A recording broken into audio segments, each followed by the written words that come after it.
9h, Port-Boué, route de Bassam. Aïssatou Cissé commence sa journée de femme entrepreneur. Le cas 4380 qui fait à Saint-Cna à Bobo, son climatiseur a pris un coup depuis 2 jours. On a changé déjà le compresseur.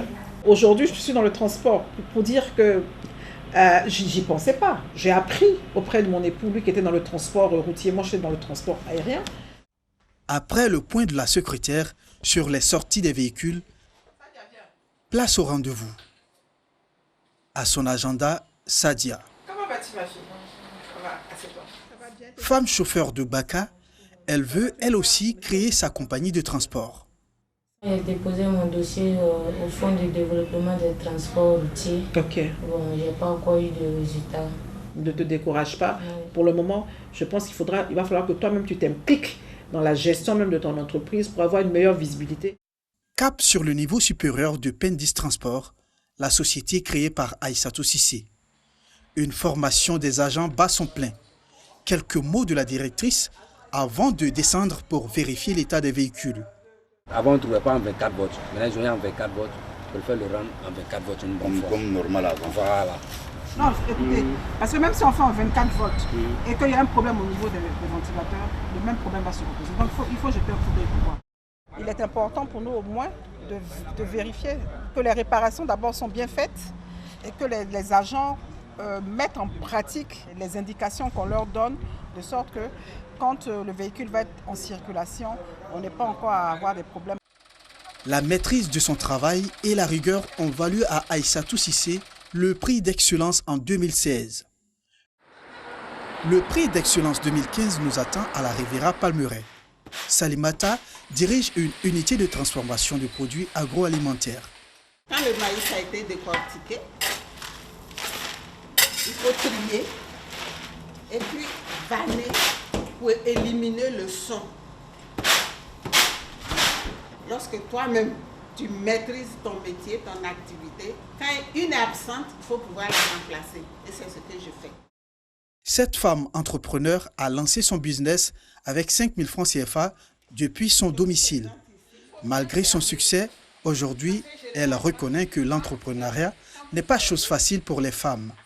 On dit qu'il faut entreprendre à 0 francs. Ce n'est pas facile. Parce que l'idée peut être bonne, mais tu vas mettre du temps avant de grandir. Les banques conventionnelles préfèrent faire des prêts aux masculins. Parce que d'après eux, ce sont les hommes qui peuvent rembourser. Même quand ils font un prêt aux femmes, ça va être un petit fonds. Ça ne peut pas te suffire pour pouvoir te développer. Marie-Axel veut aussi être une success story de l'entrepreneuriat féminin. Âgée de 19 ans, cette étudiante s'attelle à mettre au point une application mobile pour les entrepreneurs de proximité. L'envie d'entreprendre, elle la tient de sa mère. J'ai grandi dans une atmosphère d'entrepreneurs. Ma mère et ma grand-mère étaient très entrepreneuses. Elles faisaient beaucoup d'activités en même temps à la maison, à la fois le restaurant, la pâtisserie, tout ça en même temps. Et quand j'ai eu 17-18 ans, je me suis dit que ce serait bien de faire une activité qui allait me permettre d'être indépendante. Et j'ai vu que les entrepreneurs de proximité, que sont les plombiers, mécanos et autres, n'avaient pas une plateforme à eux vraiment, où on pouvait avoir accès à eux de façon directe et plus facile. Donc j'ai initié ce projet. Axel doit envoyer une présentation de son application à la Banque africaine de développement. Le stress est au rendez-vous. Je dois montrer la maquette de l'application Cocoa à un représentant de la BAD qui est intéressé par rapport à un programme qu'ils ont mis pour les entrepreneurs de proximité. Nous laissons Marie-Axel se concentrer. Nous nous rendons à Angré-Bessikois. Autre décor, même bataille. L'entrepreneuriat féminin. Esther, Nadège et Corinne ont choisi d'entreprendre dans le bâtiment. Peintres, maçons et carreleuses, elles ont choisi des histoires différentes, mais un objectif commun. Notre objectif, c'est de créer une entreprise pour emmener les jeunes filles de notre âge à se mettre au boulot. Le travail du bâtiment, ce n'est pas seulement un métier d'homme. Voilà la preuve, nous sommes des filles et nous faisons le travail de bâtiment. À 19h, les filles quittent le chantier. Elles ont un important rendez-vous le lendemain pour leur projet de création d'entreprise. Esther, Nadège et Corinne sont attendues au secrétariat d'État chargé de l'autonomisation des femmes. Le Dieu des 3 entreprenantes semble avoir répondu à leurs prières. Vous serez la première structure de jeunes filles que le secrétariat va aider. Donc vous n'avez même pas droit à l'échec. Pour la secrétaire d'État, toutes les femmes sont entreprenantes. Elles doivent sortir de l'informel afin d'augmenter le taux de femmes entrepreneurs estimé à 12% en Côte d'Ivoire. La plupart de nos mamans, de nos jeunes filles sont encore dans l'informel. Notre rôle à nous, c'est de les faire passer de l'informel, mais à un statut comme il se doit des femmes entrepreneurs. Et nous le faisons avec le concours du ministère de la Jeunesse et de l'Emploi jeune, du ministère des Petites et Moyennes Entreprises. Selon les chiffres de la Women Entrepreneur Finance Initiative, WIFI, seulement 30% des petites et moyennes entreprises PME sont tenues par des femmes dans le monde. Dans les pays en voie de développement, 70% de ces PME ne peuvent obtenir le capital dont elles ont besoin.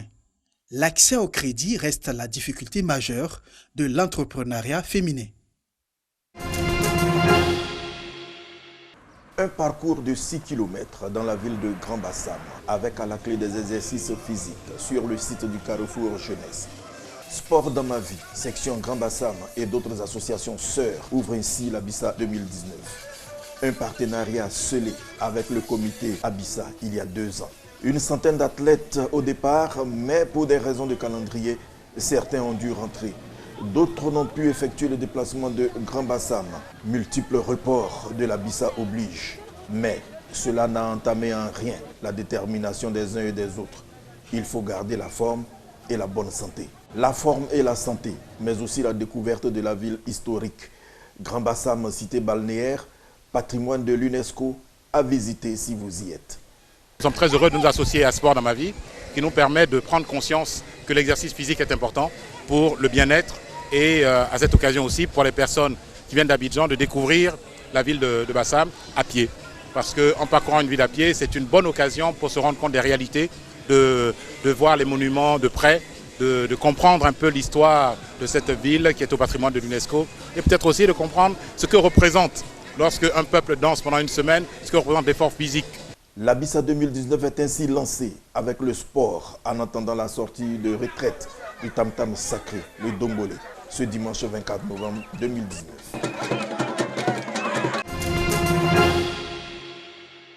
Mon seul regret est de n'avoir pas pu laisser un toit à ma famille, disait Feu Imam Bredi au soir de sa vie. 2 ans après son décès, ce regret de l'homme de Dieu devenu une réalité grâce à l'amicale des anciens de l'AMC, Association des élèves et étudiants musulmans de Côte d'Ivoire, 3A. Que d'émotions pour la famille Bredi. Les mots sont très faibles à traduire ce que nous ressentons là maintenant. Et la famille, par ma voix, tenait à remercier vraiment pour cette grande œuvre-là. La résidence est composée de 3 appartements de 3 pièces pour chacune de ses 3 épouses. D'une valeur de 39 200 000 francs CFA, elle est construite sur la propriété de Feu Imam Bredi. Le montant est plus que ça. Pourquoi? Parce que Bredi lui-même a préfinancé les travaux. Il a acquis le terrain. Ces appartements vont être équipés, entièrement équipés. On ne va pas s'arrêter là.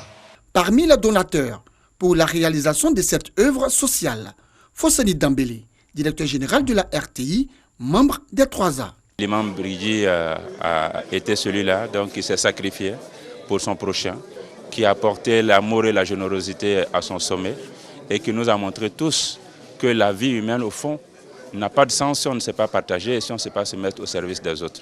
C'est ce qu'il a fait et pour nous qui sommes là, qui avons bénéficié de ses enseignements, qui avons été avec lui au quotidien, c'était au niveau des 3A quasiment un devoir que d'être là et de faire ce petit geste-là à l'endroit de sa famille. Les clés de la résidence Bredi ont été remises à Imam Sekou Sila, représentant le Cheikh Boakari Fofana, président du Conseil supérieur des imams des mosquées des affaires islamiques COSIM, puis à Cheikh Moussa Fassonta, calife général de la Tidjana en Côte d'Ivoire, représentant la famille Bredi. Au nom de la famille, au nom du grand frère de l'imam Bredi, on dit merci aux 3A, merci à l'imam Sekou Sila, merci surtout à Cheikh Aïma Bouakari Fofana. Décédé le 23 février 2017, feu Imam Bredi Ibrahima, l'ami des prisonniers, aura donné sa vie pour les pensionnaires de la maison d'arrêt et de correction d'Abidjan, Maka, par ses prêches et invocations au sein de sa mosquée Al-Tauba, le Repentir.